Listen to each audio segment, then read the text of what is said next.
Halo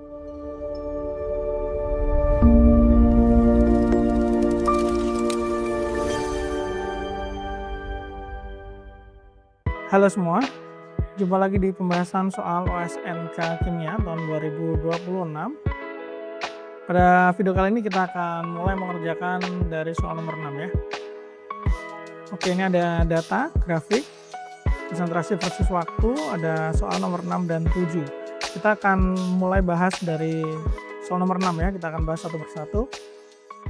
Oke, kita baca soalnya nomor 6. Koefisien reaksi tersebut adalah, nah ini menanyakan koefisien reaksi, tapi data yang diberikan adalah perubahan konsentrasi tiap waktu atau konsentrasi versus waktu. Berarti berkaitan dengan laju reaksi dan koefisien. Ini berhubungan dengan materi laju reaksi, lebih spesifiknya adalah stoikiometri laju reaksi. Hubungannya antara koefisien dengan laju reaksi itu adalah seperti ini teman-teman. Dengan nilai delta T yang sama, maka persamaan ini bisa kita ubah menjadi delta konsentrasi A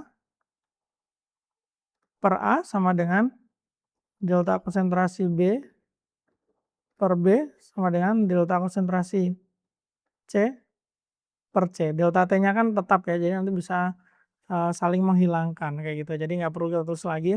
Nah, sekarang kita identifikasi satu persatu. Kita mau membandingkan yang mana dulu, AB kah atau BC kah atau AC, terserah.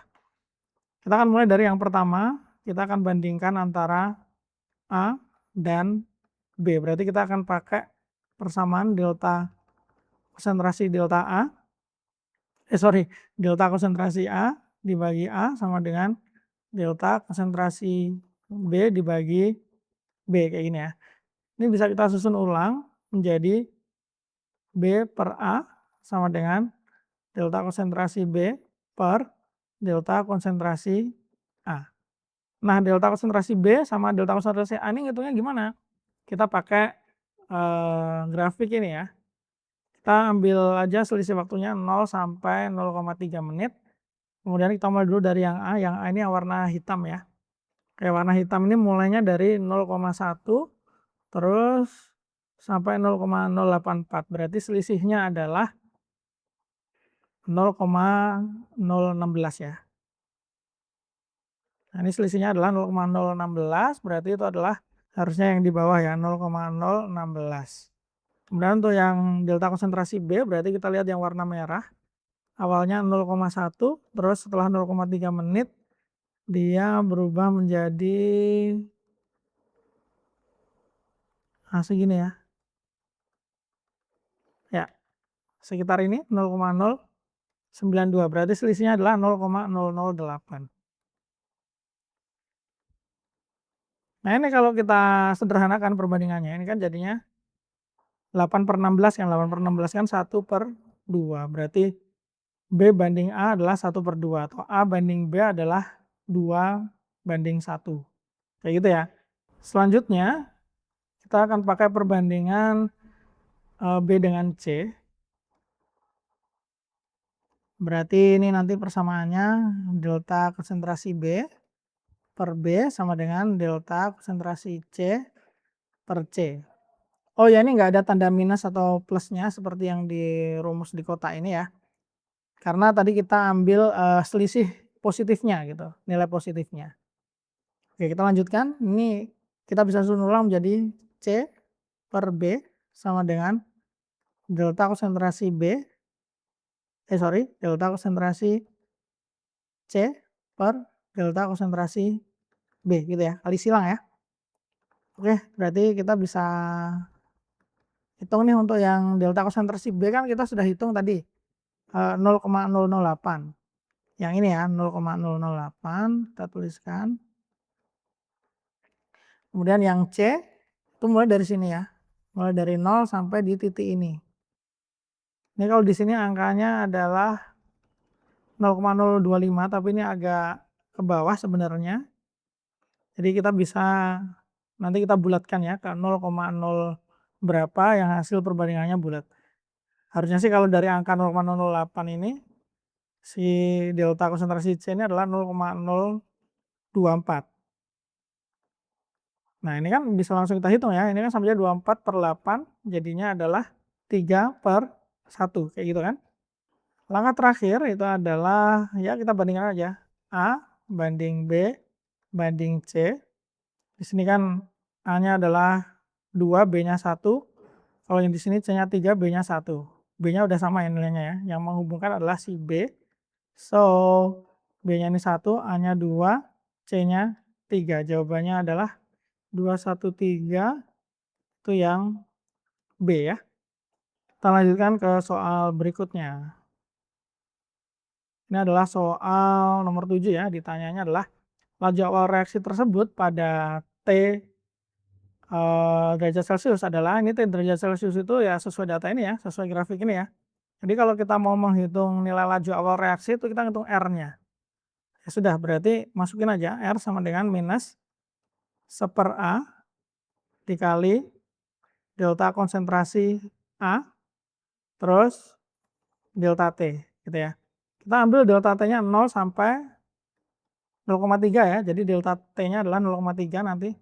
A-nya tadi kita udah hitung nilainya 2, maka dari itu ini 1/2 dikali ini bagian bawah 0,3, terus delta A-nya ini pakai yang merah ya, dari 0,1 ke pakai yang hitam grafiknya karena kita pakai yang A sampai ke 0,084.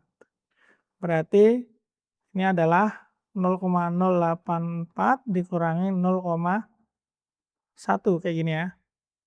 Nah, ini nanti jadinya 0,084 dikurangi 0,1 ini adalah 0,016 minus 0,016 karena ada minus di sini, minus dikali minus jadinya plus, ini 2 dikali 0,3 0,6 jadinya ini adalah 0,016 dibagi 0,6 gini ya. Ya kita hitung saja pakai kalkulator. Oke, 0,012 dibagi 0,6 adalah 0,0267 ya. Satuannya adalah molar per menit. Jawaban yang paling mendekati berarti adalah yang A, 0,027 ya. Oke, selesai sudah pembahasan soal nomor 7. Kita lanjutkan ke soal berikutnya. Nah, ini adalah untuk soal nomor 8 sampai 10 ya, data ini ya. Ini masih berhubungan dengan laju reaksi juga, tapi di sini diketahuinya adalah suhunya 25 derajat Celcius, terus ini data eksperimen kayak gitu ya. Nah, tentunya kalau dari data ini kita tahu bahwa konsep yang berhubungan adalah hukum laju reaksi untuk soal nomor 8. Kemudian kalau nomor 9 ini ada energi pengaktifan atau energi aktivasi. Kita akan bahas satu persatu, kita mulai dulu dari yang soal nomor 8. Ini adalah bentuk umum dari hukum laju reaksi secara matematis ya. Laju reaksi atau R sama dengan K dikali konsentrasi awal A pangkat X. X ini adalah order reaksinya A dikali konsentrasi B pangkat Y. Y ini adalah order reaksi B. Kita tinggal cari ordernya ya. Kita bebas saja mau pakai data yang mana. Ini biasanya pakai perbandingan. Tapi kalaupun nggak pakai perbandingan nggak apa-apa. Pakai coba-coba boleh. Karena ini kan soalnya pilihan ganda gitu kan. So, kita masukin dulu aja, kita pakai data nomor 1. Berarti R-nya kita punya, kita tulis dulu aja deh, K, ini, A, X, Y, gini kan. Tapi kita nggak bisa sih cuman dari data 1 kita harus punya 2 data, karena kita harus mengeliminasi nilai K ini dulu. Jadi kita akan pakai data 1, data 2 aja. Data 1 dan data kedua, gini ya. Ini R1, ini konsentrasi A1, B1. Untuk K, konstanta lanjut itu nilainya sama. X dan Y ini order nilainya sama juga. Berarti kalau R2 berarti ini K, konsentrasi A2 pangkat X, konsentrasi B, data kedua pangkat Y. Kayak gini ya. Ya tinggal kita bandingkan saja. Nanti K dibagi K habis. Ini ruas kirinya R1 dibagi R2, K bagi K yang ini habis tadi. Terus habis itu yang bagian A kita akan punya konsentrasi A data 1 dibagi konsentrasi A data 2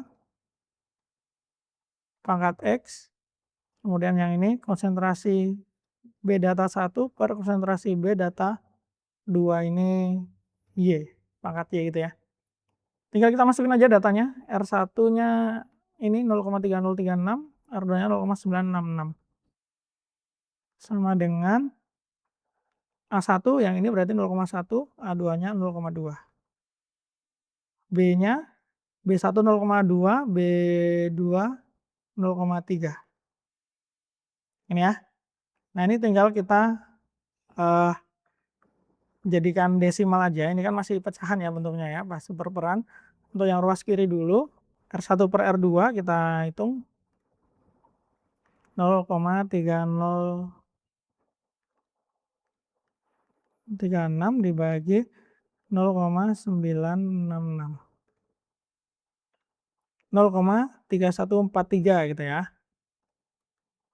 0,3143 sama dengan ini 0,1 dibagi 0,2 berarti 0,5 pangkat X dikali 2/3, 0,2 per 0,3 ini sama aja 2/3, 2/3 itu kita jadikan 0,67 aja. Nah, kayak gini. Oke, kita udah dapat persamaannya ya. Nanti terus diapain? Ya kita coba-coba aja. Kita coba-coba di sini berdasarkan opsi jawaban. Kalau pakai kita coba opsi A, itu kan X-nya adalah setengah, B-nya adalah 1. X-nya adalah setengah, atau 0,5, Y-nya adalah 1. Ya sudah, kita hitung aja yang ruas kanannya ini, berarti 0,5 pangkat 0,5 dikali 0,67 pangkat 1. Nah, ini hasilnya berapa nih? Kita cari nanti hasil yang paling mendekati dengan si ruas kiri, 0,3143 ini. Kita coba ya. Hasilnya ini adalah 0,4738. Sekarang kita coba opsi B. Opsi B ini nilai X-nya adalah 1, nilai Y-nya adalah 2. Ini jauh ya ini untuk yang opsi A tadi ya. Ini kan kita nyarinya 0,3-an, ini 0,4-an. Jadi kita lanjutkan ke opsi B, 0,5 pangkat 1 dikali 0,67 pangkat 2. Kita hitung lagi. Hasilnya adalah 0,2244. Ini jauh juga hasilnya. Kita lanjut ke opsi C. Opsi C ini nilai X-nya adalah setengah, nilai Y-nya adalah 2. Oke, ini hasilnya 0,3174. Cukup mendekati ya ini ya. Nah, ini kandidat nih. Tapi kita lanjutkan dulu ke opsi D sama opsi E ya. Opsi D ini X-nya setengah, Y-nya 3/2 atau 1,5. Ini adalah 0,5 pangkat 0,5 dikali 0,67 pangkat 1,5. Ini adalah 0,3878. Ini ya, lebih dekat si opsi C sih masih. Yang terakhir kita coba opsi E. Opsi E ini X-nya adalah 3/2 atau 1,5, Y-nya itu adalah 2. Oke, kita hitung aja. 0,1587. Oke, jawaban yang paling mendekat adalah yang opsi C ya, yang ini ya. So, jawabannya adalah opsi C. Kayak gitu aja. K-nya gimana? Nah, kan kita udah dapat jawaban opsi C kan. Berarti nilai K-nya ya pasti ini, nggak ada yang lain lagi kan gitu. Tapi kalau misalnya mau menghitung ya pakai aja data salah satu di nomor 1 atau nomor 2. Kayak gitu ya. Next, kita ke soal berikutnya. Soal nomor 9. Ini tentang energi aktivasi ya, kita baca dulu soalnya. Tetapan laju reaksi tersebut pada 50 derajat Celcius adalah sekian. Nilai energi pengaktifan reaksi tersebut adalah, oke, yang data di tabel ini itu adalah pada suhu 25 derajat Celcius. Yang di soal ini datanya 50 derajat Celcius, segini nilainya. Kita diminta menghitung energi aktivasi, berarti kita akan menggunakan persamaan Arrhenius. Ini ya. Kita anggap aja data 1 itu adalah si 25 derajat Celcius, kemudian data 2-nya adalah 50 derajat Celcius. Berarti untuk K1 nanti kita pakai nilai di soal sebelumnya, yaitu ini ya, 24 ya nilainya ya. Kita catat dulu di sini, K1 nilainya adalah 24. Oke, langsung saja kita masukkan ke persamaan Arrhenius. K1 24, K2-nya 295 sama dengan minus EA per 8,314 R-nya seper T1. Ingat T yang di rumus Arrhenius ini itu pakai satuan Kelvin ya. Jadi kalau 25 derajat Celcius ini sama aja 298 dikurangi seper T2. T2 ini 50, berarti 50 tambah 273 itu adalah 323. Gitu ya.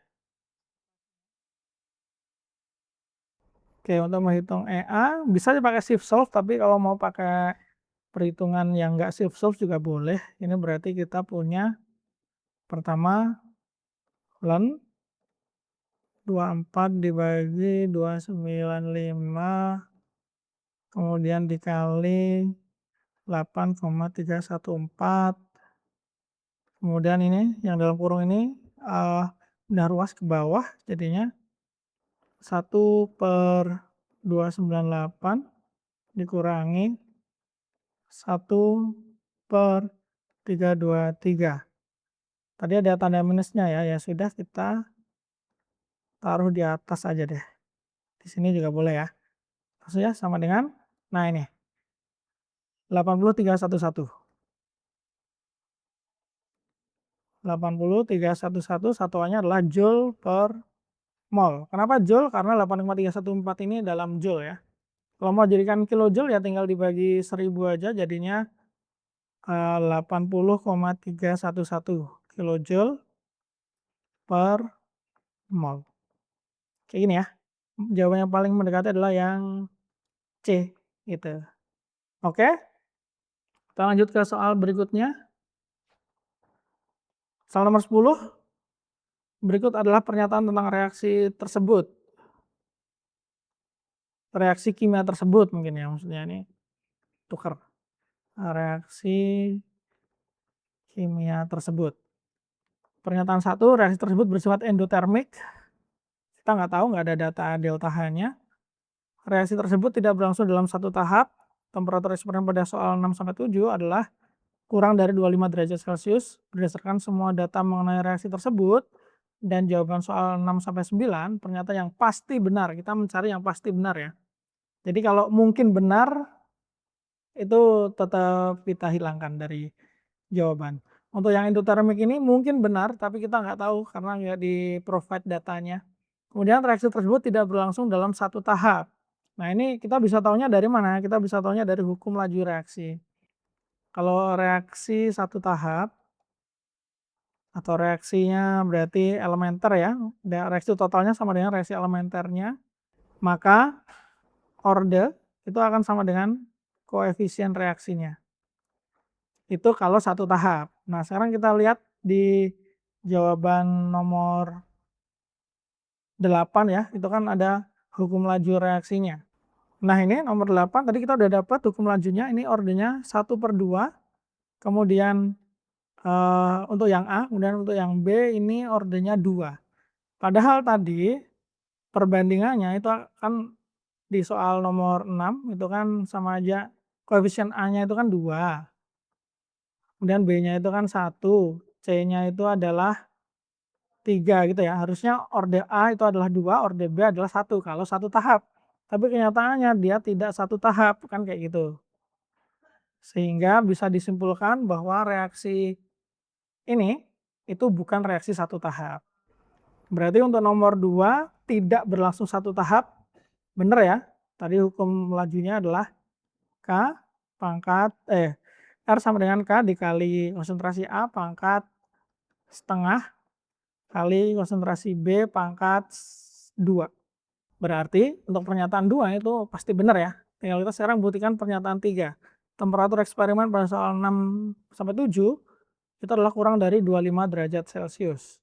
25 derajat Celcius itu adalah untuk reaksi yang nomor 8 tadi ya. Nomor 8 tadi nilai K-nya adalah, ini kita catat dulu di sini. Pada suhu 25 derajat Celcius nilai K itu sama dengan 24 ya tadi ya. Nah, kalau yang di soal nomor 6 sampai 7 kita belum tahu nih nilai K-nya berapa. Jadi kita akan periksa nilai K-nya dengan rumus ini. Berarti K-nya ini sama aja R per konsentrasi A pangkat setengah dikali konsentrasi B pangkat 2 gini kan. Nilai R ini kita sudah hitung di soal nomor 7 tadi. Nih, sudah kita hitung ya di sini ya. R-nya adalah 0,0267 atau kita menurut opsi jawabannya 0,027.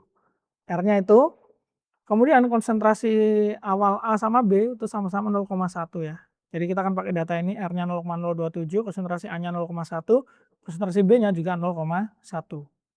Kita masukin aja 0,027 per 0,1 pangkat setengah dikali 0,1 pangkat 2. Kita cek ya nilai K-nya berapa.